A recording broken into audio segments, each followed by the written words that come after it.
2 बजे मुझे किडनैप किया था साइमा रिवन विलास से और मुझे पासपोर्ट ऑफिस के सामने लेकर गए थे। मेरी मैप की लोकेशन ऑन थी तो मैंने एक रास्ता देखा है कि कहाँ से लेकर मुझे गए और उन्होंने कहा आपके वॉलेट में $30,000 पड़े हुए ये हमें चाहिए, साहब को देने, अगर आपने नहीं दी तो आपको यहीं मार देंगे, कलमा पढ़ लो। थक हार कर उनको कहा मैं $30,000 आपको दे देता हूँ, किधर देने, मुझे अकाउंट नंबर वगैरह USDT का जो एड्रेस होता है ना TRC20 वो भेजे, मैं भेज देता हूँ। क्रिप्टो ट्रेडर्स को अगवा करके उनके डिजिटल वॉलेट में से करोड़ों रुपए हड़प करने निकालने का जो सिलसिला है वो खत्म होने का नाम नहीं ले रहा। मेरी फेस आईडी हटवाई, सब कुछ हटवा कर मोबाइल वो लोग ले गए। जब वो लेकर गए मेरा बाइनेंस खोला तो वो $3,40,000 थे, क्योंकि मेन एक्सपर्टीज हारिस की थी। वो IT का बंदा था, वो एजुकेटेड था, उसने ही सब कुछ निकाला। पुलिस वालों को भी पैसे नहीं दिए। वो पुलिस वाले जब पकड़े गए तो उन्होंने मुझे बोला कि हम तो तुम्हारे पास आने का सोच रहे थे कि भाई कैसे आ सकते हैं, पैसे 50-50 कर लो वापस। हमारा एजुकेशनल सिस्टम है, इसको अपग्रेड करना चाहिए। आप अगर 9 क्लास की बुक निकालें तो उसमें पढ़ा क्या रहे हैं, एबाकस जो है ना, बाहर ममालिक में चिड़ियाघरों में चिंपैंजी होते हैं ना, वो भी उससे आगे निकल गए। आप बच्चों को ईमेल तक भेजना नहीं सिखा रहे 9 क्लास में। न्यूजीलैंड के स्कूल्स देखें, वहाँ 4 क्लास में कंपलसरी है कि आपको क्रिप्टो सीखनी पड़ेगी। अगर आप 5वीं जमात के बच्चे को अमेज़न स्टार्ट करवा दें, 10वीं से जब वो निकलेगा वो तो मुझे बबलगम की तरह चबा के थूक देगा। और हमारा बच्चा आज भी वो थ्योरम याद कर रहा है, आज भी वो केमिस्ट्री बायोलॉजी के अंदर पढ़ा हुआ है। एकेडमिक क्वालिफिकेशन इतनी घटिया है यहाँ की, पाकिस्तान में लैपटॉप स्कीम्स के नाम पर चूना लगाया जा रहा है। एक सिस्टम ऐसा बना हुआ है कि आपने इंटर करना है, फिर उसके बाद यूनिवर्सिटी जाना है, डिग्री लेनी है, उस डिग्री के बाद 60,000 रुपए की नौकरी करनी है। एक मूवी थी ना, अब उसमें एक डायलॉग था, if citizen were educated it could be the great problem for the leaders. जो मनी लॉन्ड्रिंग है और जो डार्क वेब वाले हैं वो भी कहीं ना कहीं से कनेक्टेड हैं और आपस में इन लोगों के राब्ते हैं। क्या ये तासुर ठीक है?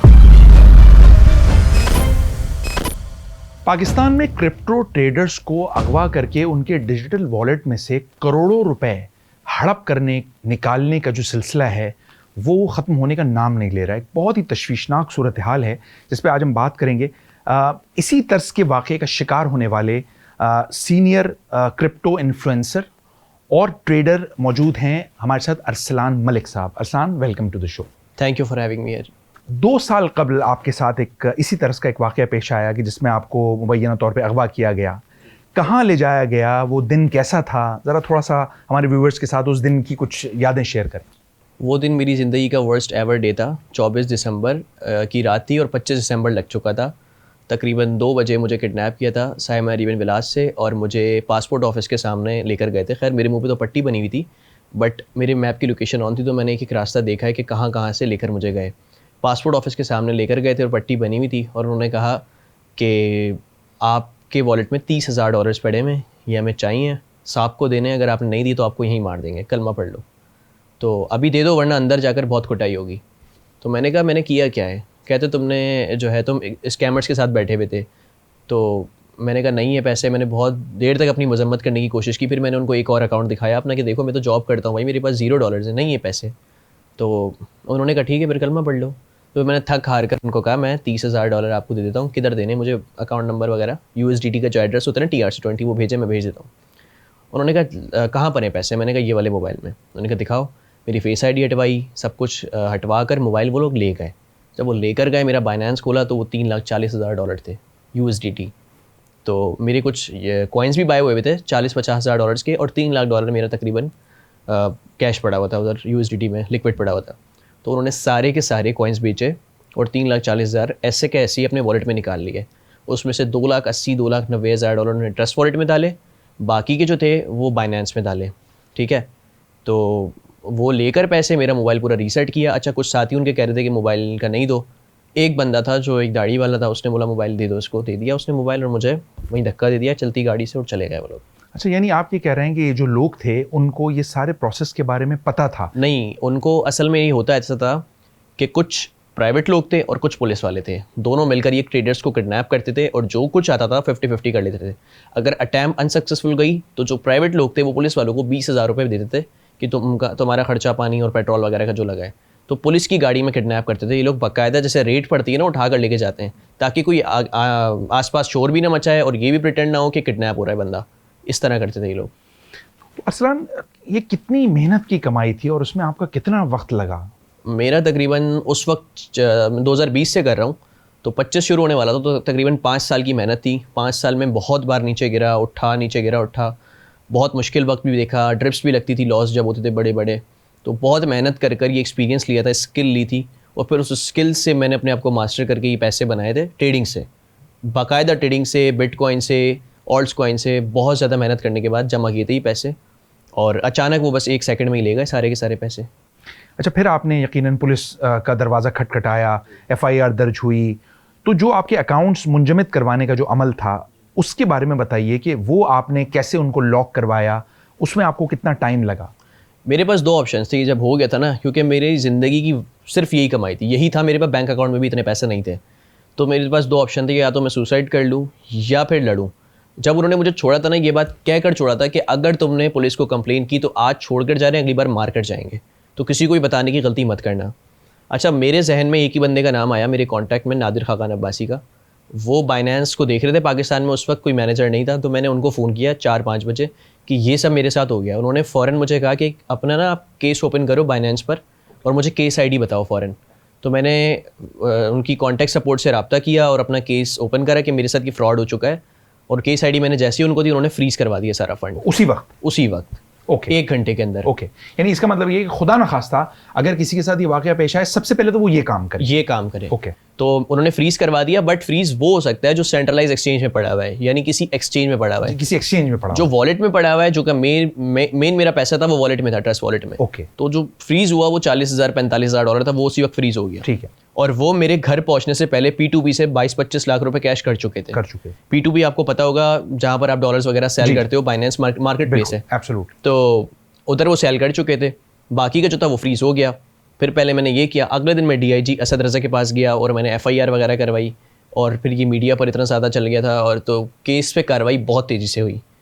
2 दिन के अंदर अंदर सारे बंदे पकड़ लिए थे। 28 तारीख को, सॉरी आपकी बात काट रहा हूँ, एक लम्हे के लिए उनकी धमकी आपको थोड़ा सा परेशान तो कर रही होगी, बिल्कुल कर रही थी, जा रहे होंगे, बिल्कुल कर रही थी। घर वालों की तरफ से भी प्रेशर हो गया, यार ना करो? हाँ, सबकी तरफ से था, क्योंकि मैं घर का सबसे बड़ा हूँ, मुझे ही घर चलाना पड़ता है, और मेरे सारे बहन भाई छोटे हैं, सबसे बड़ा मैं ही हूँ, तो मुझे ही देखना होता है। तो सब बोल रहे थे कि कुछ नहीं होगा इस मुल्क में, कोई फ़ायदा नहीं है, नहीं करो। लेकिन मेरे पास उस वक्त खोने के लिए कुछ नहीं था। मैंने कहा अगर हो गया कुछ तो मिल ही जाएंगे, खोने के लिए तो कुछ वैसे भी नहीं बचा, देने के लिए मेरे पास कुछ भी नहीं है। जहाँ अगर मुझसे पैसों की डिमांड कीजिए मैं पीछे हट जाऊँगा, करके देख लेते हैं। लेकिन मुझे लोग अच्छे मिले, DIG साहब ने बहुत कोऑपरेट किया, फिर उसके बाद AVCC में वहाँ पर हर बंदे ने कोऑपरेट किया, फ़ौरन कार्रवाइयाँ की, लोगों को उठाया। अब मेन मुजरिम जो हारिस था ना, अब पुलिस की एक्सपर्टीज़ आपको पता नहीं है जी, पुलिस वाले इतनी ब्लॉकचेन की एक्सपर्टीज़ नहीं रखते। तो जब वो पकड़ा गया, उसका मैंने मोबाइल जब SSP साहब ने दिखाया, अच्छा, मुझे पकड़ा गया 28 तारीख को ही पकड़ लिया। अच्छा, बट उससे पहले तक वो मेरे अच्छे खासे USDT जो ट्रस्ट वॉलेट में थे वो कैश आउट कर चुका था, उससे मर्सिडीज गाड़ी खरीद चुका था, उसके 6 लाख रुपए के रिम डलवा चुका था, और अच्छी खासी अयाशी कर चुका था। और अच्छा, उसने जो पार्टनर थे ना अपने, जिनके साथ एक कार्रवाई थी, क्योंकि मेन एक्सपर्टीज हारिस की थी, वो IT का बंदा था, वो एजुकेटेड था, उसने ही सब कुछ निकाला। पुलिस वालों को भी पैसे नहीं दिए, किसी को भी पैसे नहीं दिए उसने, सारे पैसे लेकर खुद मलिर के एंड में बैठा हुआ था वो। तो पुलिस वालों ने इसी वजह से उसको करवाया। पुलिस वाले जब पकड़े गए तो उन्होंने मुझे बोला कि हम तो तुम्हारे पास आने का सोच रहे थे कि भाई कैसे आ सकते हैं, पैसे 50-50 कर लो वापस। ये बंदा लेके भाग गया सारे पैसे, हारिस। तो वो लेकर भाग गया था, उसने गाड़ी वाड़ी ले ली थी, वो पकड़ा गया। तो मैंने जब उसका मोबाइल देखा और मैंने अपना मोबाइल रखा, मेरे मोबाइल से यहाँ निकले हुए, उसके मोबाइल में रिसीव हुए हुए, उसके ट्रस्ट वॉलेट में रिसीव हुए, लेकिन पैसे पता नहीं कहाँ है। वो कह रहा है मुझे नहीं पता कहाँ है। खैर 15 दिन के बाद रिमांड। उसने क्या कोई भंड मारा है कि जिसकी वजह से उसने पैसे आगे पीछे कर दिए थे 1-2 दिन में उसको, क्योंकि पता चल गया था, उनकी जो रिकॉर्डिंग्स निकली है ना बात की कि इन्होंने FIR कर दी और पुलिस हमें ढूंढ रही है, वो सारी हमने रिकॉर्डिंग्स वगैरह निकाली हैं CDR में। तो जब उसको पता लग गया था ना कि मैं पकड़ा जाने वाला हूँ, 1 दिन के अंदर अंदर उसने पैसा अच्छा खासा आगे पीछे कर दिया था। ओके, खैर उसके घर के अंदर से भी कैश निकला, रिकवरी हुई, फिर मर्सिडीज गाड़ी रिकवर की, उसका मोबाइल, उन सबके मोबाइल वगैरह रिकवर किए। जो 40,000 डॉलर बाइनेंस में फ्रीज थे, जो नादिर भाई ने करवाए थे, वो फिर मैंने जब बाइनेंस को बताया कि मुजरिम पकड़े गए हैं और ये सब कुछ ये है, अच्छा बाइनेंस ने अच्छा खासा कोऑपरेट किया। ओके, तो फिर वो मेरे पास रिफंड आ गए 40,000 डॉलर्स। ओके, बाकी की जो रिकवरी थी अच्छी खासी अभी तक आइडेंटिफाइड नहीं हुई है। 1 करोड़ रुपए जो था, तकरीबन 1 करोड़ से ज़्यादा, वो बैंक्स के थ्रू ट्रांसफर हुआ था, वो भी अभी तक रिकवर नहीं हुआ। आयो कहता है कि नहीं हो सकते, ये पैसे बहुत ज़्यादा आगे पीछे चले गए, कहाँ तक पकड़ेंगे, ये रिकवर नहीं हुआ। बाकी तकरीबन 1 लाख डॉलर अनट्रेस्ड है स्टिल।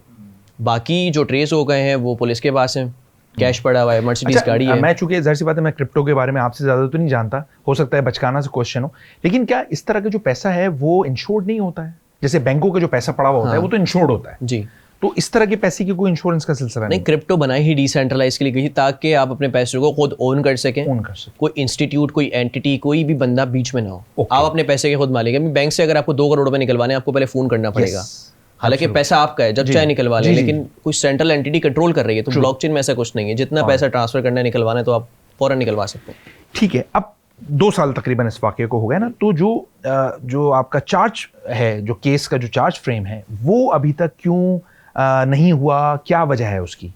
असल में ये केस जब हुआ था ना, तो शुरू में बहुत तेज़ी से सब कुछ हुआ, हमें रिमांड भी अच्छा मिला, जज भी बहुत इंटरेस्टेड थे, तो उस वक्त तो बहुत तेज़ी से काम हो रहा था। लेकिन उसके बाद अभी तक चार्ज फ्रेम वगैरह तो अभी तक, अब जाकर तो चालान पेश हुआ है कि यही बंदे हैं। कितना टाइम हुआ चालान पेश हुए में? चालान पेश हुए मेरे ख्याल में 2-3 महीने ही होंगे। ओके। और अभी तक कोई एक भी ट्रायल शुरू ही नहीं हुआ है, समझने हुआ ही नहीं। मैं एप्लीकेशन लगाता हूँ कि मेरी जो रिकवरी हुई है कम से कम मुझे वो तो मिले, ताकि मैं अपना काम स्टार्ट कर सकूँ।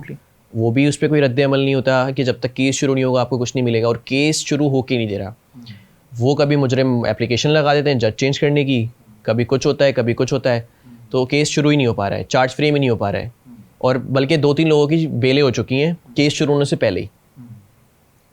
ये चल रही है। अच्छा, ये भी एक था कि जो मुल्ज़िमान की अदालत तब्दीली की भी वो मुसलसल दरखास्तें दे रहे हैं, ये कैसे हो रहा है कि उनकी तो सुनवाई हो रही है, लेकिन जो बंदा जिसका असल नुकसान हुआ है उसकी किसी दरखास्त के ऊपर दरामद नहीं हो रहा?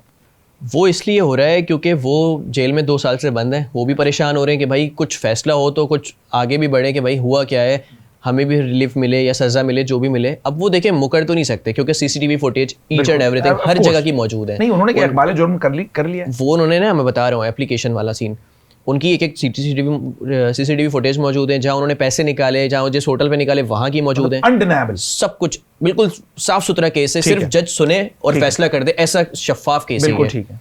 लेकिन अब सीन क्या है, उनके मोबाइल्स तक में पैसे रिकवर्ड हुए हैं, उनसे ट्रांसफर हुए हैं, बाइनेंस गवाह इस चीज का कि भाई इस बंदे से पैसे निकले, इस बंदे के अकाउंट में गए। बिल्कुल ठीक, सब कुछ केस सॉल्व है, उनकी केवाईसी हुई भी है ना।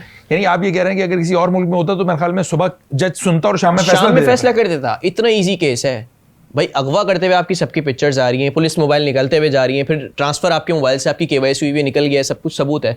अब उन्होंने एप्लीकेशन दी कि हम ये चीज़ मानते हैं कि हमने किडनैप किया है, सॉरी किडनैप नहीं किया, हमने सिर्फ उसको उठाया है और पैसे लिए, हमने दहशतगर्दी नहीं की। अच्छा, हमने मारा नहीं, पीटा नहीं, हमने कोई इसको कत्ल की धमकी नहीं दी। तो हमारा जो केस है उन्होंने अगवा किया वो भी दहशतगर्दी में नहीं आएगा। वो ये कह रहे हैं कि एटीसी में केस नहीं चलना चाहिए।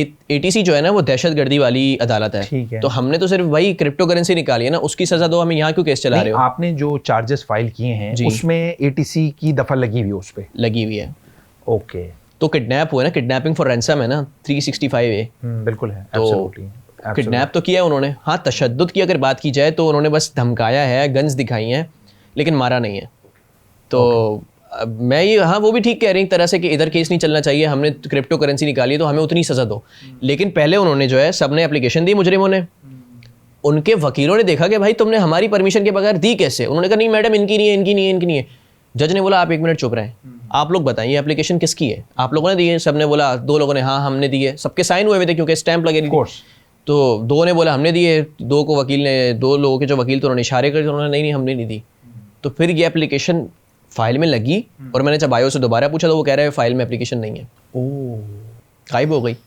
अब मुझे नहीं पता हारिस ने जो वकील किया हुआ है आबिद जमान, अब उनकी हो सकता है कुछ वो हो, या आई डोंट नो क्या है क्या नहीं है, लेकिन ये उन्होंने मान लिया था जुर्म के भाई मैंने ये किया है। और बीच बीच में मैंने ये भी अपने कानों से सुना है कि हाँ, ये गाड़ी भी मेरी थी, ये पैसे भी मेरे थे, तुम साबित करके दिखा दो। ओह माय गुडनेस, यानी उल्टा चोर कोतवाल को डांटे। एग्जैक्टली, ये भी सुनने को मिल रहा है। हालांकि मेरे साथ हुआ है, आपके साथ हुआ यकीन, और बिल्कुल आइडेंटिफाइड है, सारी चीजें कुछ मौजूद है। यार वही बात है ना, ढिठाई और बेगैरती बिल्कुल लोगों में है। अच्छा, जहाँ पे वकील की बात हुई, आपके वकील ने भी तो आपको डिच कर दिया ना सर? सुना है कि 15 लाख रुपए में डील हुई थी और 5 लाख रुपए लेके वो आगे पीछे हो गया, तो वो क्या वाकया हुआ? वो ये वाकया बैरिस्टर उज़ैर गौरी थे, उन्होंने शुरू में मुझे बोला, तो जॉली LLB याद आ गया मुझे, इस टाइप का वकील तो नहीं था वो सिविल जज रह चुके हैं।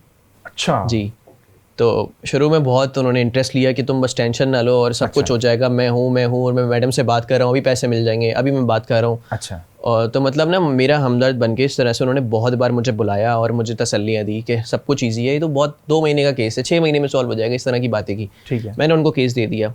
जब केस हुआ वो सिर्फ 1 बार गए पर्सनली, सिर्फ एक बार वो मेरे ख्याल में क्लिफ्टन की तरफ कोई कोर्ट है, ATC की है, पता नहीं कौन सी है, ओके उस तरफ एक बार गए थे, उसके बाद उन्होंने सिर्फ अपने लोग ही भेजे हैं, वो खुद नहीं आए। ओके अब तो मतलब वो फ़ोन ही नहीं उठाते ना आते हैं, और मैं अकेला ही जा रहा होता हूँ, उनको बताओ कि भाई इस दिन डेट है उस दिन डेट है, तो वो बोलते हैं कि 5 लाख और लगाओ पहले, फिर जो है फिर करेंगे, 3 लाख रुपए कम से कम दो।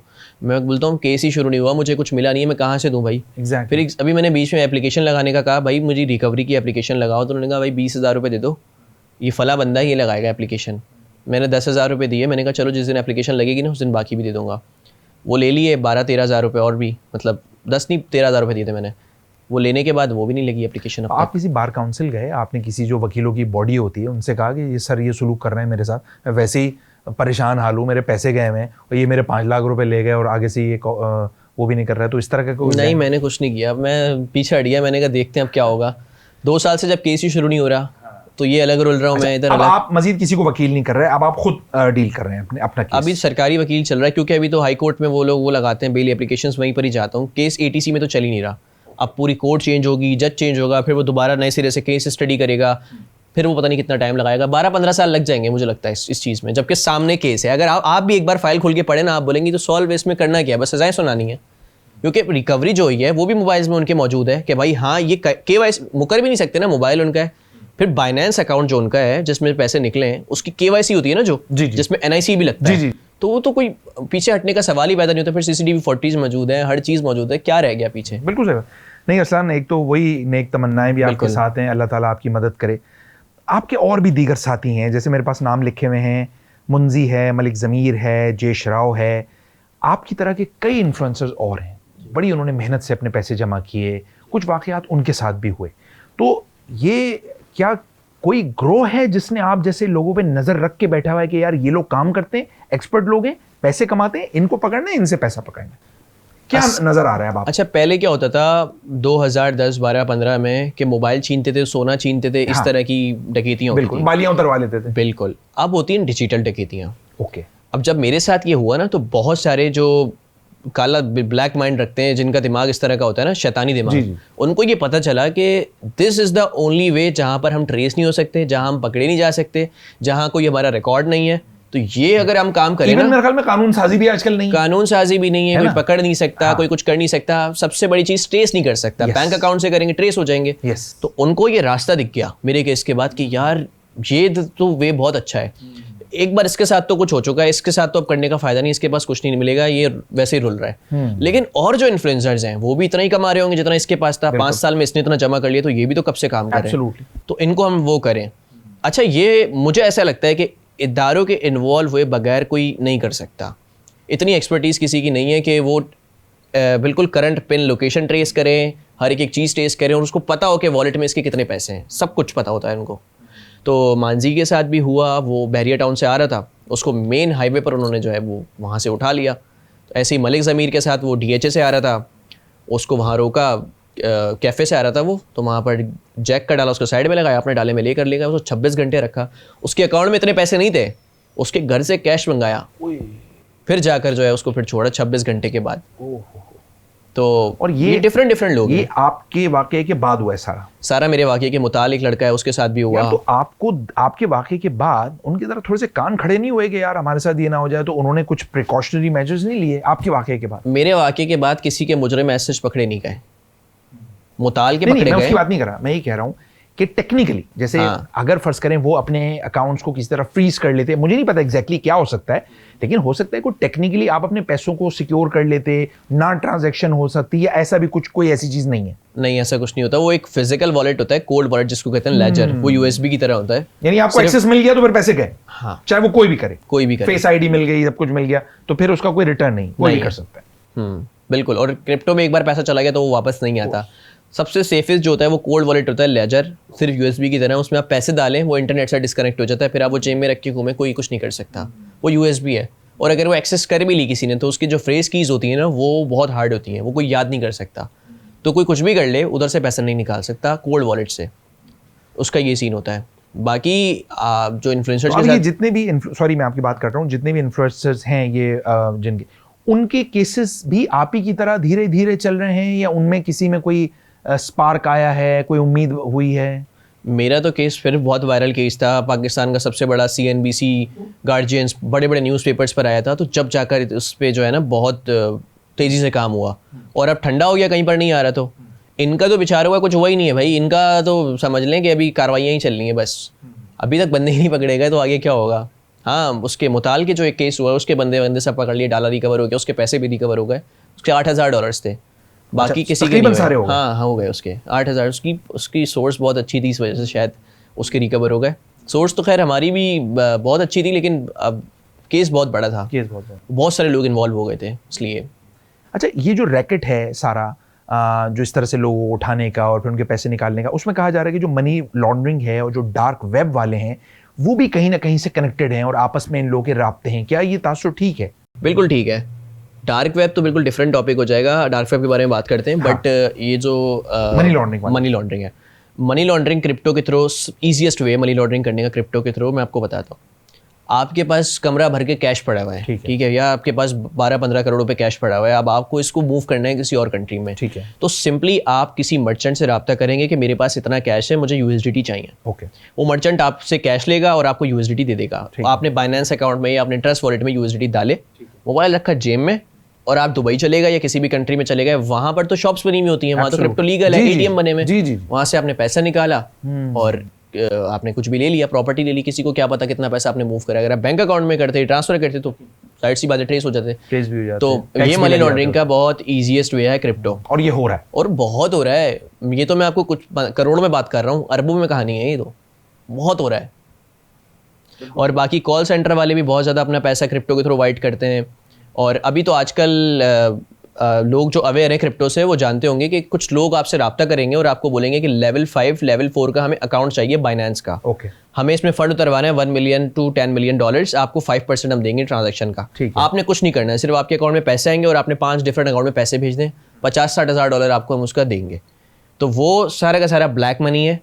लेवल 5 का अकाउंट मतलब स्ट्रॉन्ग अकाउंट होता है, VIP अकाउंट, जिसमें $1 million तकरीबन पड़ा हुआ होता है, तो बाइनेंस उनको VIP कर देता है, तो उन अकाउंट में वो पैसा उतर सकता है और वो फिर डिफरेंट अकाउंट में ट्रांसफर कर ले, उनका तो पैसा वाइट हो जाएगा, लेकिन आप फंस जाएंगे। तो ऐसा कोई काम नहीं करे लोग। लेकिन ये आमतौर पे ये कैसे निशानदेही करते हैं कि यार उसको ये मैसेज करना है, उससे ये राब्ता करना है? उनकी कोई एक कैटेगरी होती है ऐसे लोगों को ट्रेस करने की?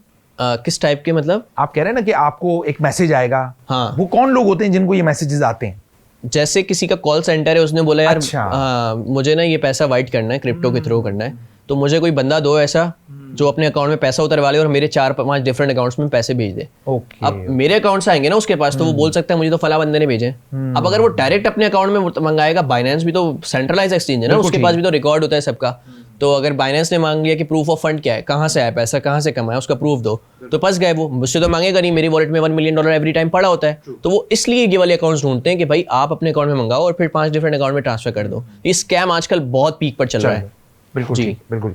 अच्छा, अब हम जरा थोड़ा सा इसको गुफ्तगू को समेटते हैं जी। ये बताइए क्या किया जा सकता है फौरी तौर पे? आपका मुतालबा क्या है? किससे क्या मुतालबा है कि आपके केस को और आपकी जो कम्युनिटी है, क्योंकि देखें एक तासुर ये उभर रहा है कि यार पाकिस्तान में शायद क्रिप्टो का काम अब किया ही नहीं जा सकता। अगर सूरत हाल ये पहुंच गई है तो फिर तो किया ही नहीं जा सकता। तो इस मसले को हम हल कैसे करें? गवर्नमेंट क्या करे या जो अथॉरिटीज हैं उनको सबसे पहले फर्स्ट लेवल पे क्या चीज करनी चाहिए? सबसे पहले तो ट्रेडर्स को सिक्योरिटी देनी चाहिए कि कुछ अगर ये मुल्क की इकनॉमी में कंट्रीब्यूट कर रहे हैं तो इनके साथ हम भी थोड़ा सा रहमदिली से, अगर जिसके साथ कुछ गलत हो चुका है उसके साथ कोऑपरेट करें। उसके साथ कोऑपरेट ऐसे करें कि उसके साथ वैसे ही ज़्यादती हुई है, वो इस मुल्क में रह रहा है, इस मुल्क का शहरी है, टैक्स पेयर है। मेरा 10 करोड़ पूरा वाइट था, मैंने उस पर टैक्स भरा हुआ है, सारा FBR में शो है, मेरा एक रिकॉर्ड मौजूद है, ठीक है, जो मेरे पैसे गए हैं। तो अब जब मैं इतना बड़ा कंट्रीब्यूशन ला रहा हूँ, मैं एज अ इन्फ्लुएंसर 5 लाख मेरे फॉलोअर्स हैं, इतने लोगों को ट्रेडिंग करवा रहा हूँ, डॉलर्स ला रहा हूँ, तो मेरे साथ इतनी बड़ी ज्यादती हो गई।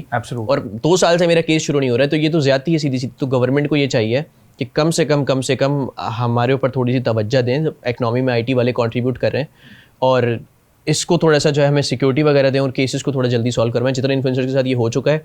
और थोड़ा सा कराची तो आपको पता है कितना वैसी अनसेफ है। अभी मीर रजा अली जो है उसके साथ जो हुआ है 25 साल का, तो वैसे ही कराची में IB ग्रेजुएट और 30 तारीख को उसकी वो था, निकाह था बैतुल मुकर्रम में, उसके साथ हो गया। तो ऐसे ही कराची इतना वैसे ही अनसेफ है। और अच्छा, आपने एक चीज़ नोट की, ये जितने भी इन्फ्लुएंसर्स हैं सब कराची से हैं, कोई एक भी पंजाब के बंदे के साथ हुआ, इस्लामाबाद लाहौर के बंदे के साथ हुआ नहीं, जिसके साथ हुआ है, जितने इन्फ्लुएंसर्स किडनैप हुए हैं, ऑल ओवर द कराची से ये लोग, सब लोग। लेकिन आपको यकीनन जाहिर सी बात है पूरे पाकिस्तान से जो इन्फ्लुएंसर्स हैं आपका राब्ता तो रहता होगा, सबसे राब्ता है। हमदर्दी तो सबने की होगी, कम हमदर्दी की है, कुछ लोगों ने मजाक उड़ाया है कि पब्लिसिटी, एग्जैक्टली, कि पब्लिसिटी स्टंट है, ये जानबूझ के कर रहा है। अभी जिसके साथ रिसेंटली हुआ है, सबसे पहले तो उसने वीडियो बनाई थी कि पब्लिसिटी स्टंट है, ये अपने आप को वायरल करने के लिए कर रहा है। यार ये तो मैंने शोबिज में सुना था कि अलग अलग ना कबीले बने हुए हैं, बिल्कुल कि जी शोबिज, तो ये क्रिप्टो में भी पाकिस्तान में लाहौर कराची होना शुरू हो गया है? नहीं नहीं नहीं नहीं, हाँ नहीं, सिर्फ एक दो गंदी नाली के कीड़े हैं जो मतलब हर जगह जो होते ही हैं, तो वो करते हैं इस तरह की बगावतें। लेकिन उसके बाद तो सब मीडिया, इंटरनेशनल मीडिया पर आ गया था, तो फिर कोई क्या कहता। लेकिन आप देखें ना, पाकिस्तान क्रिप्टो काउंसिल भी बन गई। बिल्कुल। एक तो वो क्यों बनी है, और क्या उसने इस तरह के केसेस को टेक ओवर किया है, या वो अभी सिर्फ लोगों को जो है ना वो सिखाने के काम पे लगी हुई है? नहीं, लोगों को सिखाएगी क्यों क्रिप्टो काउंसिल? वो तो टैक्स लेने के लिए और मतलब मुल्क की इकनॉमी में ही बढ़ावा करने के लिए, इस टाइप की चीज़ों के लिए कि पाकिस्तान में नए नए प्रोजेक्ट्स आए, इन्वेस्ट करें, पाकिस्तान की इकनॉमी बूस्ट हो, इस तरह की चीज़ों के लिए बनी है। सिखाएगी तो नहीं क्रिप्टो काउंसिल। हाँ, लाइसेंसिंग, अगर किसी को काम करना है, अगर एज अ इन्फ्लुएंसर मुझे अपनी एजेंसी या इंस्टीट्यूट खोलना है तो मैं लाइसेंसिंग देगी क्रिप्टो काउंसिल, ये सारे काम कर रही है। बाकी केसेस टेक ओवर करना भी स्टार्ट नहीं किया है। और अभी तो वैसे ही पाकिस्तान के इन्फ्लुएंसर्स के ऊपर बड़ा बुरा वक्त चल रहा है, क्योंकि इनके सबके अकाउंट्स बंद हो रहे हैं, इंस्टाग्राम के, फेसबुक के, मेटा बंद कर रही है अकाउंट। तो इन्फ्लुएंसर्स तो बुरा हाल है। अच्छा, उसकी क्या वजह है? उसकी ये वजह है कि कुछ बांग्लादेशी या इस तरह के लोग आते हैं, रिपोर्ट्स करते हैं और वो पैसों की डिमांड करते हैं, और आपस में भी लोग जो है ना उसमें हसद के अंदर इसका अकाउंट बंद कर दिया, उसका अकाउंट बंद कर दिया, रिपोर्ट्स करवा दी। नहीं, लेकिन तो ये मेटा जैसी कंपनी सिर्फ रिपोर्ट की बुनियाद पे विदाउट एनी एविडेंस आपको नुकसान तो नहीं पहुंचा सकती? असल में जो हैकर्स होते हैं ना, इनका माइंड ऐसा होता है जैसे कि मैं आपके ऊपर स्ट्राइक मार सकता हूँ। कैसे? मैं आपकी ही वीडियो अपलोड करूंगा बैक डेट में, ठीक है, बैक डेट में अपलोड करूंगा। आपने अगर कल की है, मैं आपकी वीडियो 5 दिन पहले अपलोड कर दूंगा बैक डेट में। वो जो लगता है शेड्यूल पोस्टिंग, उधर से कर लूंगा, और मैं आपके ऊपर स्ट्राइक मार दूंगा कि मेरा कंटेंट इसने चुराया है। आप असल ऑनर है, मेटा बोलेगा हाँ सही कह रहे हो तुम, तुम्हारी वीडियो पहले, एल्गोरिथम्स को तो नहीं पता होता, एल्गोरिथम्स को नहीं पता, बॉट सारा लगा हुआ है, तो ऐसे आपके ऊपर स्ट्राइक मारूंगा, आपका अकाउंट उड़ा सकता हूं मैं। तो इस तरह के काम हो रहे हैं, ये हो रहा है। तो इन्फ्लुएंसर्स के साथ हर जगह से ज्यादती है। फिर आपसे राब्ता भी करते होंगे पैसों के लिए? वो यही तो करके फिर वो बोलते हैं हाँ भाई पैसे तो रिस्टोर करवाना है, तो $500 दो, $600 दो। हर जगह से ज्यादतियाँ हो रही हैं, अकाउंट सबके बंद हो रहे हैं। मेरे खुद के बार बार अकाउंट सस्पेंड हो जाते हैं, और भी जितने इन्फ्लुएंसर्स हैं सबके साथ ये हो रहा है। ये जो काउंसिल है, आपने अपना केस उनको बताया कि यार ये हमें मेरी तरफ भी को तवज्जो दे दो?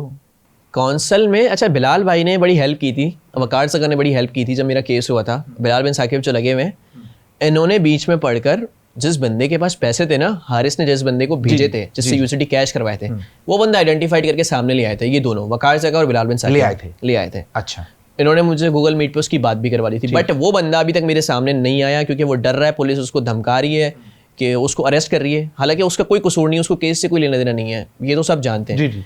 लेकिन वो बंदा सामने इसलिए नहीं आ रहा, अगर वो सामने आ जाए मेरा पूरा केस सॉल्व हो जाएगा। वो गवाही दे दे कि यार हारिस ने मुझसे यूएसडीटी कैश करवाई, इतनी यूएसडीटी, और ये कैश लेकर गया है, बस ये उसकी गवाही है। वो बस इसलिए नहीं आ रहा सामने कि पुलिस उसको पकड़ लेगी और उसको डर लग रहा है, और वो एब्सकॉन्डर हो गया क्योंकि वो सामने आके गवाही नहीं दे रहा था। ये सीन है उसका। बिल्कुल ठीक है, बिल्कुल ठीक। लेकिन मेरे ख्याल में बिलाल बिन साकिब को और बाकी सबको ये करना चाहिए, ये बड़ा ज़रूरी है कि जो तहफ़्फ़ुज़ है ना, देखिए अगर आप फ्लरिश करने की बात कर रहे हैं कि भाई पाकिस्तान के अंदर क्रिप्टो और ज़्यादा पावरफुल हो, तो यार आपको तहफ़्फ़ुज़ तो देना पड़ेगा ना। बिल्कुल, वरना 8, 10, 15, 20, 25 जो बड़े इन्फ्लुएंसर्स हैं, उसके अलावा तो कोई हिम्मत नहीं करेगा। वो कहेगा यार अगर मैं आपकी तरह 5 साल मेहनत करता हूँ, अपने अकाउंट के अंदर एक रकम जमा करता हूँ, और एक पासपोर्ट ऑफिस के बाहर एक गाड़ी में बंदा मुझे बैठा के सारी की सारी मुझे ले लेता है, तो फिर क्या फ़ायदा अरसलान का और क्या फ़ायदा पाकिस्तान क्रिप्टो काउंसिल का? क्रिप्टो काउंसिल को अभी मेरे ख्याल में ये लोग बनाएंगे इस तरह की कोई चीज़ के जो लोग काम कर रहे हैं। हाँ, जब कोई नई चीज़ आती है तो उसके फिर क्राइम्स भी बढ़ते हैं, उसके नई नई चीज़ें होती हैं।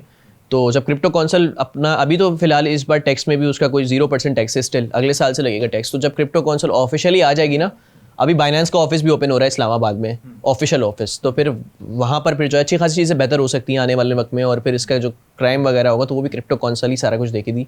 पिवारा है ना, पाकिस्तान वर्चुअल एसेट्स, उसका एक इदारा है पाकिस्तान क्रिप्टो काउंसिल, तो ये सब टेक ओवर कर लेंगे आई थिंक, लेकिन पता नहीं कब करें, कब आएगा वो वक्त।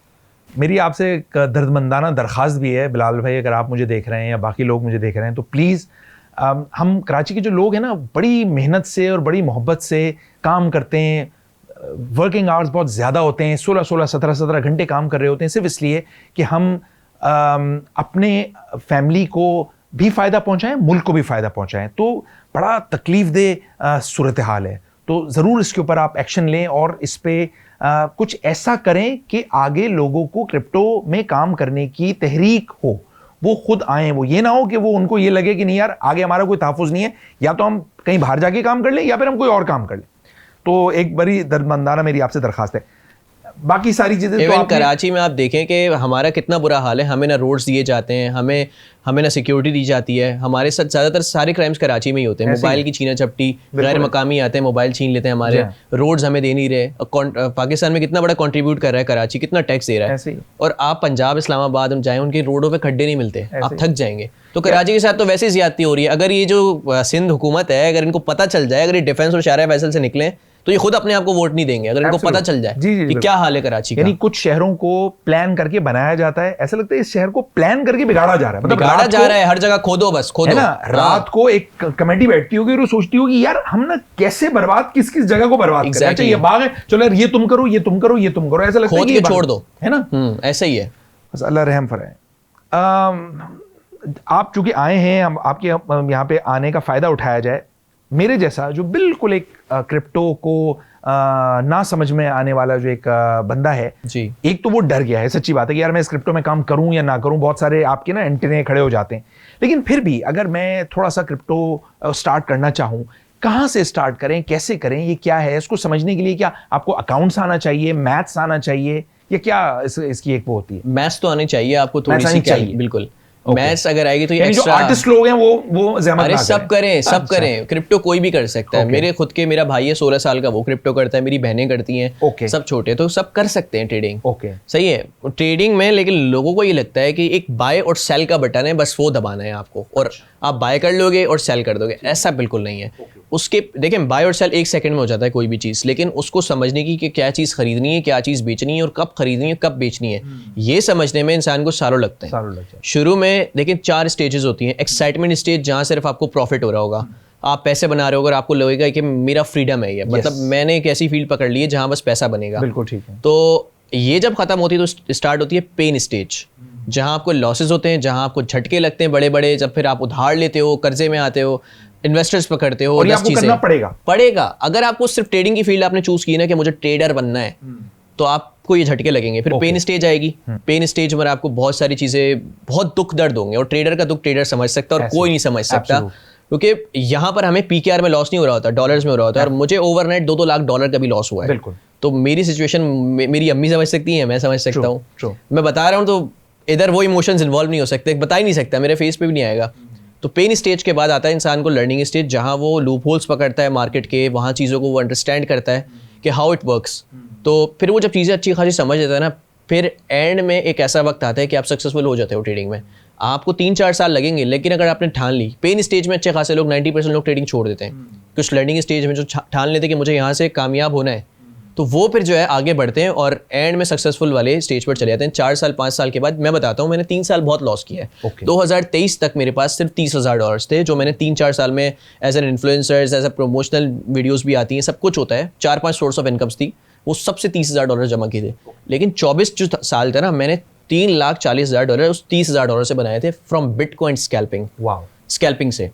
तो और अब आप देखें ना, मेरे पास स्किल है, मौजूद है, मेरा दिमाग तो लेकर नहीं गया ना, मेरे पैसे ही लेकर गए। तो मेरे पास स्किल है, मैंने अच्छे खासे उसमें से रिकवर भी कर लिए। अब मेरे पास अगर वो कोर्ट वाले पैसे आ जाए तो मैं दोबारा बना लूंगा उन पैसों से, मेरी भी स्किल थोड़ी लेकर जाएगा कोई। तो ये जो 4th स्टेज होती है ना, इधर आकर आपका माइंड ऐसा हो जाता है कि आपको पता होता है। मैं इवन अब आपको बताऊं, मुझे चार्ट्स देखने की जरूरत नहीं है, मुझे एनालिसिस करने की, आईसीटी कॉन्सेप्ट सीखने की, इसकी आपने डिकोड कर लिया। अब सिर्फ एक नजर में देखूंगा, हाँ मुझे लेना चाहिए या नहीं लेना चाहिए, बस मैं अपॉर्चुनिटी का वेट करूंगा, क्योंकि मुझे ये गेम सारा पेशेंस का है और कंसिस्टेंसी का है। पेशेंस, आपको ये पता होना चाहिए कि कब खरीदना है, कब बेचना है। अच्छा, मैं क्या करता था, मेरी एक स्ट्रैटेजी थी जो मैंने पैसे बनाए, मैं ऑल इन करता था, सारे पैसे डालता था, और कब डालता था, जब मार्केट अपॉर्चुनिटी देती थी। क्योंकि मुझे एक चीज़ समझ में आ गई थी कि crypto is the land of opportunity and capital is your, आप समझ लें, oxygen. Capital is your oxygen. जब तक कैपिटल है आपके पास, जब तक आपकी सांसें चल रही हैं, ये अगर चला गया ना, तो आप पैसे बना ही नहीं सकते। तो मैं उंगली कटवा लूंगा, हाथ नहीं कटवाना मुझे। मेरा सारा पैसा जाए, इससे पहले मैं स्टॉप लॉस लगाऊं, ट्रेड से आउट हो जाऊं, तो ऑल इन करूं, ताकि ज़्यादा पैसे बने और सही टाइम पर करूँ। अच्छा, ये तो बिल्कुल फलसफा तो मेरे समझ में आ गया कि ये एक ऐसा फलसफा है कि जिसकी आपने जो 4 स्टेज बताई हैं, ये बहुत ही काम की बात है, बहुत काम की बात है। लेकिन जब आप एग्जीक्यूशन के ऊपर आएंगे तो ये जो जैसे बाइनेंस है या और इस तरह की जो चीजें अच्छा, हैं, एज अ बिगिनर कैसे स्टार्ट हाँ, करें? मतलब मैं ये चाह रहा हूँ कि आप थोड़ा सा इस पे भी आप हमें बताएं ना कि ये प्लेटफॉर्म्स लेने जरूरी हैं, इनमें से कोई या बगैर प्लेटफॉर्म के भी हो सकता है, थोड़ा सा उसके बारे में बताएं। 2 तरह की क्रिप्टो ट्रेडिंग हो सकती है। एक होती है डीफाई, ओके, जो डिसेंट्रलाइज फाइनेंस है, जिसका सेंट्रलाइजेशन से कोई दूर दूर तक ताल्लुक नहीं है। उसके लिए आपको वॉलेट्स चाहिए होते हैं, trust wallet, Phantom wallet, MetaMask, इस टाइप के वॉलेट्स चाहिए होते हैं। एक होती है डीफाई ट्रेडिंग, जिसमें अनोनिमसली आप काम करते हो, नो वन नोस कि वो किसका वॉलेट है, जरदारी का वॉलेट है या इसका वॉलेट है, किसी को नहीं पता, आपको कितना भी बड़ा पैसा उसमें रखे, सही है। एक होता है सेंट्रलाइजेशन, जो बाइनेंस एक्सचेंज है, MEXC है, बाइबिट है, बिटगेट है, ये सारी एक्सचेंजेस हैं जो किसी ने कोई ना कोई ओन करता है, इसके फाउंडर्स हैं। ओके, वो आपकी KYC भी लेते हैं, वो आपके पैसे को कहाँ से आ रहे हैं ये भी देखते हैं, कहाँ जा रहे हैं ये भी देखते हैं, हर चीज़ उनको पता होती है आपकी। तो आपको अगर ये वाली ट्रेडिंग करनी है, सिक्योर भी होगा, वो सिक्योर भी है। अच्छा, आप डीफाई में भी कर सकते हैं, बिटकॉइन, ऑल्ट्स कॉइन, कोई भी ले सकते हैं आप, कुछ भी कर सकते हैं। हाँ, सेंट्रलाइजेशन में आप अकाउंट बनाते हैं, KYC करते हैं बाइनेंस पर, फॉर एग्जांपल आपने प्ले स्टोर से डाउनलोड किया और अकाउंट बना लिया और KYC कर ली। P2P पर जाकर आपने डिपॉजिट करना है, क्योंकि अभी पाकिस्तानियों के पास P2P है। P2P पे भी बहुत स्कैम्स होते हैं। खैर, उस पर आते हैं। क्वेश्चन ये बहुत अच्छा मेरे दिमाग में आ गया, इसके बाद मैं बताता हूँ P2P के बारे में, बहुत लोगों की नॉलेज में इजाफा होगा। खैर, P2P से आपने डॉलर ले लिए और उन डॉलर्स से फिर आप जो है कोई ऑल्ट्स कॉइन, कोई इथीरियम, कोई बिटकॉइन, जहाँ आपको लगता है ठीक, वो आप उसको परचेज करो। ठीक है, ये होता है सीन। बस बेसिक अगर बंदे को करना है तो अब क्या लेना है, कब लेना है, उसके लिए ग्रुप्स वगैरह ज्वाइन करने होते हैं। हम जैसे इन्फ्लुएंसर्स के लोगों के जो बिटकॉइन अपडेट दे रहे होते हैं, जो बता रहे होते हैं कि भाई फला चीज़ ले लो, फला चीज़ ले लो, बस ये होता है सिंपल। और वो किस हद तक अपने मफाद के लिए अपनी बात कर रहे होते हैं, या वो वाकई जो है ना वो आपको तो आप देखें ना, नए नए लोग जो आ रहे हैं, बंदा आपको अगर बोलते हैं, मैं नाम ले लेता हूँ, मुझे कोई अर्ज नहीं है, वो बंदा E-कॉमर्स में था, फिर वो बंदा जो है ट्रैवल एजेंसी में आ गया। अब वो बंदा कहता है मैं क्रिप्टो का इमरान खान हूँ। जब किसी को क्रिप्टो कैसे पढ़ते थे ना, मैं जब से कर रहा हूँ, हालांकि वो 2023-24 में आया मंजन बेचने। शाम इदरीस भाई हमारे जो पहले फनी वीडियोस बनाते थे, वो आ गए। तो ऐसे जितने भी आर्टिस्ट हैं ना, जितने भी इन्फ्लुएंसर्स हैं, टिकटॉकर्स हैं, ये सब इस फील्ड में आ रहे हैं। इनको दिख गया ना कि इस चीज में डॉलर्स में इनकम है और बहुत इनकम है। आप ये कह रहे हैं कि अगर आप तजर्बे के साथ नहीं आ रहे तो आप अगले का नुकसान करवा सकते हैं। करवा रहे नुकसान। ये इन्फ्लुएंसर्स जो कह रहे हैं, एक पत्थर उठाएं 75,000 इन्फ्लुएंसर्स आ रहे हैं। क्यों आ रहे हैं ये लोग? इनको तजर्बा ही नहीं है। ये तो सिर्फ अपनी ऑडियंस को कैश करने के लिए आ रहे हैं। तो लोगों को ये आइडेंटिफाई करना पड़ेगा कि कौन उनके लिए साथ मुखलिस है, कौन उनकी हमदर्दी के लिए बातें कर रहा है और कौन सिर्फ उनको लूटने के लिए कर रहा है। तो किसी को आपने पैसे नहीं देने, कुछ भी हो, पैसा आपने देखो, पैसा आपने कमाया ना, आप उसके पीछे की मेहनत को जानते हैं, तो आपने नहीं देने किसी को भी।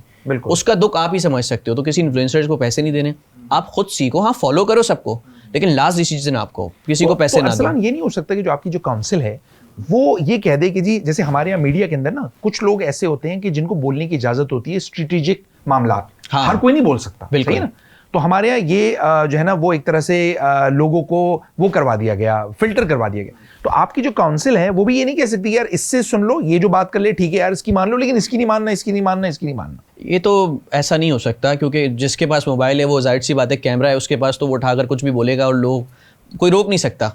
अब नहीं, अगर काउंसिल ने एक फर्ज कीजिए लिस्ट भी जारी कर दी कि जी अरसलान है और ऐसे 8 आदमी हैं, ये हमारे लिहाज से ठीक है, बाकी आप अपनी जिम्मेदारी पे करें, फिर भी कम से कम आप लोग ये अगर हो जाए तो बेहतर हो जाएगा। क्योंकि जो एक्सपीरियंस वाले लोग हैं ना, लोग उनको ज्यादा नहीं सुनते, और ये जो क्रिप्टो के इमरान खान है, इनकी तरफ ज्यादा अट्रैक्ट होते हैं। तो लोगों को असल में पता नहीं है। लोग अच्छा, मैं बाइनरी वीडियोस पे वो लगा देते होंगे ना, अपना कैंपेन्स लगा देते होंगे, वो ज्यादा नजर आती होंगी। आप बाइनरी ट्रेडिंग के बारे में पता है, बाइनरी ट्रेडर्स कितना लॉस करवा रहे हैं? आपको बाइनरी ट्रेडिंग के बारे में पता है? 1 सेकंड 5 सेकंड है, 5 सेकंड की ट्रेड है, 5 सेकंड की ट्रेड है, या तो जीरो या तो आपके पैसे डबल। और अगर जीरो हुए तो वो पैसा जाएगा इन्फ्लुएंसर के पास, 80% उसका। पाकिस्तान में ये स्कैम पीक पर चल रहा है, पीक पर चल रहा है ये स्कैम। यानी ये तो वही हो गया जैसे लूडो का पासा नहीं होता कि छक्का आया, कैसीनो है ना, कैसीनो हो गया यार। ये एग्जैक्टली बाइनरी ट्रेडिंग में, कोटेक्स में यही चल रहा है। और बहुत सारे लोग अपने, मेरे पास एवन इतने लोगों के मैसेज आते हैं, लोग खुदकुशियां कर रहे होते हैं, लोग अपना पूरा घर, सोना अपना सब डुबा चुके हैं इस चीज में कि 5 सेकंड में, 10 सेकंड में। ये तो एक लालच है ना आपका। लोगों को ये सब कैसे पता चल रहा है? ये इन्फ्लुएंसर्स की वजह से। और ये सारे के सारे दुबई में रहते हैं, पाकिस्तान में बैठ के कोई काम नहीं करता, क्योंकि काम क्या कर रहे हैं? आप बताएं, लॉस होगा तो पैसा कहाँ जाएगा? इनके पास आएगा ना, 80%। ये सीन है। मेरी लिंक से अकाउंट बनाओ, लॉस होगा तो मेरे पास आएगा, उनके डैशबोर्ड में जाएगा, प्रॉफिट हुआ तो उनके डैशबोर्ड से माइनस होगा। अच्छा असलान, अगर पाकिस्तान में क्रिप्टो के केसेस का मवाजना किया जाए, आपके ख्याल में आपका केस बड़ा है या डकी भाई का? मेरा केस तो आपको पता है बहुत हाईलाइट है। डकी भाई के तो $70,000 थे और वो छुट भी गया था और उसका बिग ब्रदर आ गया था, तो मेरे पास कोई बिग ब्रदर नहीं आया। और आई थिंक डकी का शायद इससे भी हो गया क्योंकि वो इन्फ्लुएंसर बड़ा था, बहुत बड़ा इन्फ्लुएंसर था, है ना, और एक सेलिब्रिटी था तो वो ज्यादा हाईलाइट हो गया। बिल्कुल बिल्कुल बिल्कुल। डकी भाई के बाद बिग ब्रदर आ गया, उसके केस को सॉल्व करवा दिया। यहाँ कोई नहीं आया बिग ब्रदर जो फौरी करवा ले। डकी का केस सॉल्व हो गया या अभी भी फंसा हुआ है? डकी का केस फंसा हुआ है, केस तो चल रहा है। हाँ, रिकवरी तो उसकी हो गई थी क्योंकि वो आइडेंटिफाई हो गई थी ना, मीडिया में चल गई थी कि हाँ इतने पैसे निकले हैं, तो इस वजह से हो गई, वरना नहीं मिलती है। लेकिन जो बातें उसने उस पॉडकास्ट में, उस वीडियो में बताई है ना, मैं उन सारी बातों से एग्री करता हूँ। एग्जैक्टली ऐसा ही होता है, एग्जैक्टली ऐसा ही होता है। लोगों को नहीं पता कि अंदर क्या हो रहा होता है, चल क्या रहा है मामला, लेकिन एग्जैक्टली ऐसा ही हो रहा होता है जैसा उसने बताया। अच्छा, आपके केस को तो 2 साल हो गए, क्या आपको लगता है कि अभी भी कराची शहर के अंदर ये वाकयात हो रहे हैं लोगों के साथ और उनको उठाया जा रहा है, या अब ये सिलसिला रुक गया? नहीं रुका, ये रुका। तो मैं आपको बता रहा हूँ, मेरे पास जब हुआ है ना ये केस, तो इतने सारे लोगों के मैसेजेस आए मेरे पास कि हमारे साथ भी ये हो चुका है, हमारी FIR ही नहीं हो रही, आप लोग तो इन्फ्लुएंसर्स हो इसलिए आपके साथ ये काम हो रहा है। इतने सारे लोगों के साथ वैसे ये काम होता है, लेकिन उनकी FIR नहीं कटती और चीज़ों को अंडरस्टैंड नहीं करते पुलिस वाले कि क्या चीज़ है ये वो, तो उल्टा बल्कि उनके ऊपर आते हैं आपके पास कहाँ से है ये पैसे। तो इसलिए उन्हीं के लिए कुछ बता दो कि अगर उनकी FIR लॉन्च नहीं हो रही तो उन्होंने क्या करना है? सबसे पहले जाकर अपनी केस फाइल करनी है, जिस भी एक्सचेंज से आपके पैसे निकले उस एक्सचेंज को जाकर आपने बताना है कि ये फ्रॉडली पैसा गया है, इसको यहीं स्टॉप कर दो। ठीक है। फिर उनको प्रूफ्स वगैरह देने, सारा कुछ बताना है, ईमेल्स दिखाना है कि पैसा, हाँ पहला काम तो ये हो गया। उस बिहाफ पर आपको FIR करनी है, किडनैपिंग फॉर रैंसम की, कि मेरे साथ ये सब हो चुका है कि किडनैप करके मेरे साथ पैसे निकाल लिए। ठीक है। और IG साहब ने एक नंबर भी दिया हुआ कि अगर आपकी FIR रजिस्टर्ड ना हो तो इस नंबर पर आपने फौरी रब्ता करना है। आपको डरना नहीं है। ओके। पुलिस आपको डराएगी, आपने डरना नहीं है। आपके साथ हो गया, अब आपके पास खोने के लिए कुछ नहीं है, डरना नहीं है। बिल्कुल। FIR करवाएं और उस पर फौरी तौर पर अपने जितने भी साथी इन्फ्लुएंसर्स हैं उन सबको आगाह कर दो कि मेरे लिए कैंपेन चलाओ, सोशल मीडिया पर ये चीज़ हाईलाइट कर दो ताकि ये ट्रेंड पर आए, ये मेरे साथ हो चुका है। खैर मैं तो नहीं गया था, इवन इलेक्ट्रॉनिक मीडिया को इन्फॉर्म करो, इलेक्ट्रॉनिक मीडिया को इन्फॉर्म करो, सारा कुछ को आप इन्फॉर्म करो। हाँ। इतने सारे जो है वो डिजिटल के लोग बैठे हुए हैं, आप उनको इन्फॉर्म करो कि मेरे साथ ये बात। बिल्कुल। यानी आप जितना ज्यादा बोलोगे, जितना लाउड होगे, उतना ज्यादा केस आपका हाईलाइट होगा। बिल्कुल ऐसा ही है, बिल्कुल ऐसा ही है। तो ये सब करने के बाद मीडिया पर आ जाएगा ना जब, तो आपके केस पर काम फौरी होगा और आपके केस पर करप्शन नहीं होगी, बीच से पैसा नहीं खाएगा, क्योंकि उसको पता होगा ये चीज़ हाईलाइट चल रही है, हो चुकी है। मेरे साथ नहीं हुआ ना करप्शन, मेरे से किसी ने पैसे नहीं मांगे, जो मेरी रिकवरी हुई थी सारी की सारी शो कर रहे थे। उसके बाद जब मीडिया पर आना बंद हो गया, उसके बाद हुए, उसके बाद अच्छे खासे पैसे जो है इधर उधर हुए। लेकिन जब तक मीडिया पर चल रहा था, जब तक ऊपर से नजरें थी इन लोगों के ऊपर, जब तक कुछ नहीं हुआ। तो ये काम करने, FIR करनी है, फिर आपका केस जाएगा ABCC में, क्योंकि किडनैपिंग फॉर रैंसम वही देखते हैं। वहाँ अच्छे लोग हैं कुछ, तो SSP भी अभी अच्छे लगे हुए, तो वो आपके केस को टेक ओवर करेंगे और वहाँ से वो कार्रवाई शुरू करेंगे। और ABCC अच्छी कार्रवाई करती है, बंदों को पकड़ लेंगे वो। अब सबसे बड़ा यहाँ पर क्वेश्चन ये होता है कि रिकवरी कैसे आइडेंटिफाई करें, पैसा कहाँ पड़ा हुआ है वो कैसे देखें। तो उसके लिए आप जिस एड्रेस पर पैसे भेजोगे ना, जिस एड्रेस पर आपके पैसे निकल कर गए, उस एड्रेस को आपने tronscan.com पर, tronscan.org पर डालना है। ओके। वो एड्रेस खुल जाएगा कि इस वक्त इस वॉलेट में कितने पैसे पड़े हुए हैं, ठीक है। और जहाँ जहाँ उसने ट्रांसफ़र किए वो सारे वॉलेट्स भी खुलकर आ जाएंगे।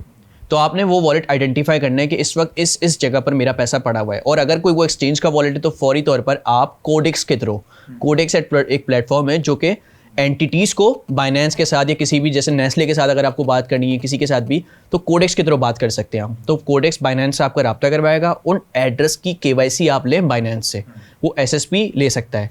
अपना रैंक का कार्ड दिखा के कि मैं SSP उस केस की इन्वेस्टिगेशन कर रहा हूँ, इन एड्रेसेस की हमें KYC चाहिए। तो उधर से उनकी KYC निकलेगी, KYC निकलेगी तो NIC आ जाएगा और बंदे आइडेंटिफाइड हो जाएंगे और आप उसके NIC से पकड़ सकते हो उसको। तो ये ओनली वे है लोगों को पकड़ने का। बाइनेंस से या किसी भी एक्सचेंज से निकले तो उनसे रब्ता करें और उनकी KYC ले लें, सिंपल। तो ऐसे पकड़ सकते हैं आप बंदे। NIC आ गए तो फिर आपको पता है तो इजीली ट्रेस हो ही जाएंगे वो। अच्छा, मैं आखिरी सवाल आपसे करूँगा, जो इंटरनेशनल एक्सचेंजेस हैं, बाइनेंस है या जो भी हैं कि जो जिनके आपने नाम लिए, क्या इनका इन्फ्लुएंस नहीं है? जाहिर सी बात है ये अरबों डॉलर की कंपनीज़ हैं, क्या ये पाकिस्तान गवर्नमेंट को या यहाँ की जो अथॉरिटीज़ हैं, क्या ये उनको नहीं कहते कि यार हमारे कस्टमर के साथ, हमारे क्लाइंट के साथ ये हो गया, प्लीज़ आप इसको परसू करें? क्या ऐसी कोई बॉडीज़ हैं, इंटरनेशनल बॉडीज़, जो आपको फेवर दें? आप भी तो उनके साथ कारोबार कर रहे हैं। इंटरनेशनल एक्सचेंजेस रेगुलेटेड हैं, जैसे दुबई से रेगुलेटेड है, इधर से रेगुलेटेड है। उधर के कस्टमर्स के साथ ये सब कुछ होता है तो वो देंगे। अच्छा, पाकिस्तान में अब बाइनेंस आ गई, HTX आ गई, रेगुलेशन हो गई, लाइसेंसिंग ले रही है। अब अगर कुछ होगा तो हमारा सारा का सारा डेटा वो क्रिप्टो काउंसिल के साथ शेयर करेंगे। ओके। और अब अगर कुछ होता है तो वो पूरी जिम्मेदारी लेंगे। ये शुरू हो गया, हो गया ऑफिस खुल रहा है ना बाइनेंस का। ओके। तो ये सीन है। अब लेंगे जिम्मेदारी, टेक ओवर कर लेंगे। बाइनेंस, HTX और एक और एक्सचेंज है, 3 एक्सचेंजेस को भी लाइसेंस मिला और बाकी सारी एक्सचेंजेस जो लाइसेंस नहीं लेगा वो पाकिस्तान में काम नहीं कर सकता। ये वेरी वैलिड पॉइंट। ये होगा। और बाकी जो सबसे बड़ी मुश्किल अभी लोगों को आती है डॉलर्स खरीदने में, सबसे बड़ा स्कैम तो ये चल रहा है कि हमारे पास सिर्फ एक वे है बाइनेंस का P2P, जहाँ से हम डॉलर्स खरीद सकते हैं, बेच सकते हैं। और क्या होता है आपको पता है, बहुत सारे लोग इस चीज़ से एग्री करेंगे जो भी देख रहे हैं, कि आप पेमेंट ट्रांसफर करते हैं मर्चेंट के अकाउंट में, पीछे से आपका ये अकाउंट फ्रीज हो जाता है, चेन डिस्प्यूट लग जाता है इस पे, क्योंकि हमारे पास कोई रास्ता ही नहीं डॉलर्स खरीदने का। कोई क्रिप्टो काउंसिल की तरफ से कोई इनका वेरीफाइड मर्चेंट हो या कोई ये दे दें कि भाई इससे आप खरीद सकते हो, तो ये इस तरह का कोई हमारे पास रास्ता नहीं। तो हमारे पास एक ही रास्ता बचता है P2P, वहाँ पर जाकर हम खरीदते हैं या बेचते हैं तो हमारा अकाउंट फ्रीज हो जाता है और वहाँ पर हमारे साथ स्कैम भी होता है। तो P2P से बचने के लिए ही लोग जो है डिफरेंट लोगों से रब्ता करते हैं, फिर वो भी उनके साथ स्कैम करते हैं। अच्छा, स्कैम इधर ही सबसे ज़्यादा इसलिए हो रहा है क्योंकि मैंने फिर बताता हूँ आपको कि ट्रेस नहीं हो सकता, बंदा पकड़ा नहीं जा सकता, तो कैश पे भी हो जाता है स्कैम। क्या बोल के लेंगे, USDT बेच रहा था, USDT का कोई कानून नहीं है। क्या है USDT? मेरे को जज ने बोला ना क्या बिटकॉइन क्या होता है ये क्या चीज़ है, ये तो दज्जाली करेंसी है, तुम इसके ऊपर इतना बड़ा केस लेके मुजरिम पकड़वा दी तुमने, तुम्हारे ऊपर उल्टा केस बनना चाहिए। ये क्या है बिटकॉइन, इसको हम नहीं मानते, जाली करेंसी है ये। फिर मैंने अपने आयो को एक रेस्टोरेंट लेकर गया, मैंने क्रिप्टो से ट्रांजेक्शन करके उसको खाना खिलाया, मैंने कहा देख भाई ये चलती है, ये रेडॉट पे का कार्ड है, इसमें मेरे क्रिप्टो पड़े हैं, मैं क्रिप्टो से स्पेंड कर रहा हूँ, मैं फ्लाइट इससे बुक कर रहा हूँ, सब कुछ कर रहा हूँ, ATMs लगे हुए दुबई में, तुम बोल रहे हो चलता नहीं है। फिर उसने जज को थोड़ा बोला मेरे सामने, तो फिर ये कुछ शुरू हुआ, वरना उल्टा ये बोल रहे थे कि मैंने गलत केस कर दिया। खैर अवेयरनेस भी लोगों को इस केस के बाद हुई कि लोगों को वरना पता ही नहीं था कि क्रिप्टो होती क्या चीज़ है और इतना पैसा लोग रखते हैं इसमें, और काउंसिल भी उसी के बाद बनी है, कुछ सोचा है। वरना आपको पता है लोग क्रिप्टो के नाम से डरते थे, पुलिस पकड़ के ले जाएगी, है क्या चीज़ ये फ्रॉड है, ये मनी लॉन्ड्रिंग की वो है। लेकिन अब फिलहाल कोई कानून साजी हो रही है, शुक्र है, तो हो सकता है होप फॉर बेस्ट, आगे आने वाले वक्त में कुछ बेहतर हो। आपने सुना दज्जाली करेंसी, आपने सुना कि एक कराची के एक लड़के से जो अपनी दिन रात की मेहनत की कमाई चंद मिनट के अंदर ज़ाया करवा देता है या किसी और के हवाले कर देता है। ये कितनी तल्ख हकीकत है। और हमारे यहाँ अथॉरिटीज़ या ऐसे लोग जो फैसला करने की वाली कुर्सियों पे बैठे हुए हैं, उनको इस चीज़ का इदराक नहीं है, उनको इस चीज़ की समझ नहीं है, और वो यही समझते हैं कि जो पिछले 50 साल में जिस तरह से ट्रांजैक्शंस और जिस तरह से कारोबार होता आया है अभी भी उसी तरह से होना चाहिए। अदरवाइज दुनिया की सारी टेक्नोलॉजीज़ गलत हैं, दुनिया की जितनी भी एक नए रुझानात आ रहे हैं वो सब बेकार हैं। खुदा करे उनको अक्ल आए, और खुदा करे। मेरी रिक्वेस्ट एक ये गवर्नमेंट से भी है कि जो हमारा एजुकेशनल सिस्टम है इसको अपग्रेड करना चाहिए। आप अगर 9 क्लास की बुक निकालें तो उसमें पढ़ा क्या रहे हैं, एबाकस पढ़ा रहे हैं। 70 साल पुराना एजुकेशनल सिस्टम हमारा चल रहा है। बिल्कुल। हमारा 9 मैट्रिक में थ्योरम्स, मैं कहाँ लगाऊं अपनी जिंदगी में थ्योरम्स? एबाकस जो है ना, जो बाहर ममालिक में चिड़ियाघरों में चिंपैंजी होते हैं ना, वो भी उससे आगे निकल गए भाई। आप बच्चों को ईमेल तक भेजना नहीं सिखा रहे 9 क्लास में। और आपने न्यूजीलैंड के स्कूल्स देखे, वहाँ 4 क्लास में कंपलसरी है कि आपको क्रिप्टो सीखनी पड़ेगी, ब्लॉकचेन सीखनी पड़ेगी। 4th क्लास के बच्चे को ब्लॉकचेन सीखनी पड़ेगी। सर मैंने तो अभी अपने पड़ोसी मुल्क में मैं उनका करिकुलम देख रहा था, तो उनकी मैंने किताब देखी 6th क्लास की। बिल्कुल। तो ये जो अमेजॉन ट्रेडिंग और ये और वो, मैं हैरान था कि अगर आप 5वीं जमात के बच्चे को अमेजॉन स्टार्ट करवा दें, यार 10वीं से जब वो निकलेगा वो तो मुझे बबलगम की तरह चबा के थूक देगा। एग्जैक्टली। आप मतलब एकेडमिक क्वालिफिकेशन, जिसका दिमाग की स्लेट बिल्कुल क्लियर है, बिल्कुल, आप उसकी रगों में वो चीज बिठा देंगे। और हमारा बच्चा आज भी वो थ्योरम याद कर रहा है, आज भी वो केमिस्ट्री बायोलॉजी के अंदर पड़ा हुआ है। मैं करूं क्या? 70 साल पुरानी वो जो एप्पल नीचे गिरा है, मैं उसका करूं क्या? जिंदगी में कहां फिट करूं उस चीज को? तो एकेडमिक क्वालिफिकेशन इतनी घटिया है यहाँ की। जहां पर IT सिस्टम को अपग्रेड करना चाहिए, पाकिस्तान में लैपटॉप स्कीम्स के नाम पर चूना लगाया जा रहा है। भाई नौजवानों को नौकरियां नहीं दो, उनको स्किल्स दो, उनके लिए कुछ ऐसा प्लेटफॉर्म बनाओ जो वो स्किल्स पे काम करें, जिससे आपकी इकोनॉमी बूस्ट हो। आप मुझे बताएं, एक सिस्टम ऐसा बना हुआ है कि आपने इंटर करना है, फिर उसके बाद यूनिवर्सिटी जाना है, डिग्री लेनी है, उस डिग्री के बाद 60,000 रुपये की नौकरी करनी है। ये पूरा सिस्टम बनाया हुआ है। एक मूवी थी ना, अब उसमें एक डायलॉग था कि if citizen were educated it could be the great problem for the leaders. Yes, absolutely. तो अगर हम एजुकेटेड हो जाएंगे, हमें अपने राइट्स का पता चल जाएगा, तो फिर हमारे यहाँ से भी कॉकरोच पार्टी निकल जाएगी। बिल्कुल ऐसी, बिल्कुल ऐसी। ये सीन है। देखिए जी, कॉकरोचेस जो है ना वो बड़े उतावले हो रहे हैं निकलने के लिए। खुदारा इन पे रहम करें। मैं ये नहीं कह रहा कि उनको आप फेवर दें, लेकिन उन पे रहम करें। ये बड़े मेहनती लोग हैं, बड़ी मेहनत से कमाते हैं, बड़ी मेहनत से और ईमानदारी के साथ एक एक चीज़ रेगुलेटेड, एक एक चीज़ टैक्सों की चीज़ों को ले लें, कोई चोर बाजारी नहीं है। हर चीज़ बिल्कुल आप समझें वो कहते हैं ना कि रोज़े रोशन की तरह आया है सारी चीज़ें। तो इस प्लेटफॉर्म के बिहाफ पे मेरी दरख्वास्त है कि इन चीज़ों को देखें और इन चीज़ों में बेहतरी लेके आएँ। अगली पॉडकास्ट के साथ, अगले मसले के साथ और उसके हल के साथ आपकी खिदमत में दोबारा हाजिर होंगे इंशाल्लाह। बहुत शुक्रिया।